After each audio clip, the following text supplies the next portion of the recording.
നമസ്തേ. നമ്മളെല്ലാവരും പറയുന്ന ഒരു ശാന്തി മന്ത്രമാണ് ഇന്ന് നമ്മൾ കാണാൻ പോകുന്നത്. വളരെ സിമ്പിളാണ്, പക്ഷേ ഒരുപാട് ആഴത്തിലുള്ള അർത്ഥമുണ്ട്. അപ്പം നമ്മൾ വ്യാകരണപരമായിട്ടും നമുക്ക് നോക്കാം. സർവേ ഭവന്തു സുഖിനഃ, സർവേ സന്തു നിരാമയാഃ, സർവേ ഭദ്രാണി പശ്യന്തു, മാ കശ്ചിത് ദുഃഖഭാഗ് ഭവേത്. സർവേ സുഖിനഃ ഭവന്തു. സർവേ, സർവ എന്നുള്ള സർവനാമമാണ്. സർവഃ, സർവൗ, സർവേ ബഹുവചന രൂപമാണ്. സർവേ എല്ലാവരും, സുഖിനഃ സുഖിൻ ശബ്ദം അതിൻ്റെ ബഹുവചന രൂപമാണ്. ഇത് ബഹുവചനമായതുകൊണ്ട് ഇതും ബഹുവചനം. സുഖിനഃ ഭവന്തു ലോട്ടാണ്. ഭവന്തു എല്ലാവരും സുഖിയായി ഇരിക്കട്ടെ. എല്ലാവർക്കും അതാണല്ലോ ആവശ്യമല്ലേ? എല്ലാവർക്കും സുഖമാണല്ലോ ആവശ്യം. ശരി, ഇപ്പോൾ സുഖം വേണമെങ്കിൽ ശരീരത്തിൻ്റെ ആരോഗ്യവും വേണമല്ലോ. ആമയങ്ങളില്ലാതിരിക്കണം. അതുകൊണ്ടാണ് അടുത്ത പ്രാർത്ഥന സർവേ സന്തു നിരാമയാഃ. സർവേ നിരാമയാഃ സന്തു. നിരാമയഃ നിരാമയാഃ, രാമഃ രാമാഃ.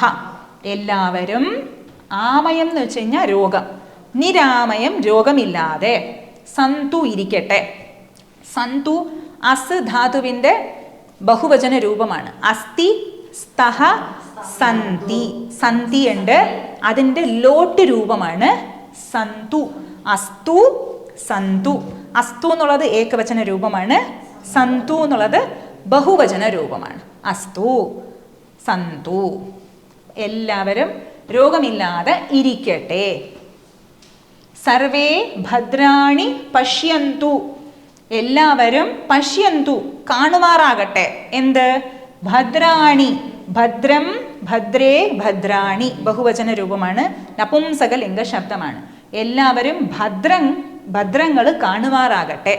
നമ്മൾ സുഖിയായിട്ട് ഇരിക്കണമെങ്കിൽ, ആരോഗ്യവാനായിട്ട് ഇരിക്കണമെങ്കിൽ എന്ത് വേണം? കാണുന്നത് മംഗളകരമായിട്ടായിരിക്കണമല്ലോ. നമ്മുടെ തൊട്ടടുത്തുള്ളവർ ദുഃഖിച്ചുകൊണ്ടിരിക്കുകയാണെങ്കിൽ നമുക്ക് സന്തോഷം ഉണ്ടാവില്ല. നമ്മുടെ തൊട്ടടുത്തുള്ളവർക്ക് രോഗമാണെങ്കിൽ നമുക്കും ഉണ്ടാവില്ല. അതുകൊണ്ടാണ് പറഞ്ഞത് കാണുന്നതെല്ലാം മംഗളകരമായിട്ടുള്ളത് കാണുമാറാകട്ടെ. ശരി, വീണ്ടും പറയാണ്. ആരും, മാ കശ്ചിത് ദുഃഖഭാഗ് ഭവേത്. ഇതിൻ്റെ അന്വയം വരുമ്പോൾ കശ്ചിത് ആരും, ദുഃഖഭാഗ് ദുഃഖം അനുഭവിക്കുന്നവരായി. ദുഃഖഭാഗ് ഇത് ഹലന്ത ശബ്ദമാണ്, അജന്ത ശബ്ദമല്ല. ദുഃഖഭാഗ് ക അവസാനം വരുന്ന ശബ്ദമാണ്, ഹലന്ത ശബ്ദം. ദുഃഖം അനുഭവിക്കുന്നവർ, ദുഃഖഭാജനം എന്ന് നമ്മൾ മലയാളത്തിൽ പറയുമല്ലോ. അപ്പോൾ ദുഃഖം അനുഭവിക്കുന്നവർ, മാ വേണ്ട, മാ ഭവേത് ആകരുത്.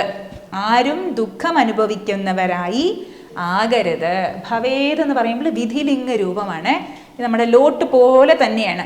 അതിലും പ്രാർത്ഥന, അങ്ങനത്തെ റിക്വസ്റ്റ്, നിവേദനം, അങ്ങനത്തെയൊക്കെ പ്രയോഗങ്ങൾ അതിൽ വരുന്നുണ്ട്. അപ്പം ആർക്കും ദുഃഖം അനുഭവിക്കാൻ ഇടയാകരുത്. സന്തോഷമായിട്ടിരിക്കട്ടെ. അതിൻ്റെ നേരെ ഓപ്പോസിറ്റ് രൂപവും പറയട്ടെ, ദുഃഖം ഉണ്ടാവാതെ ഇരിക്കട്ടെ.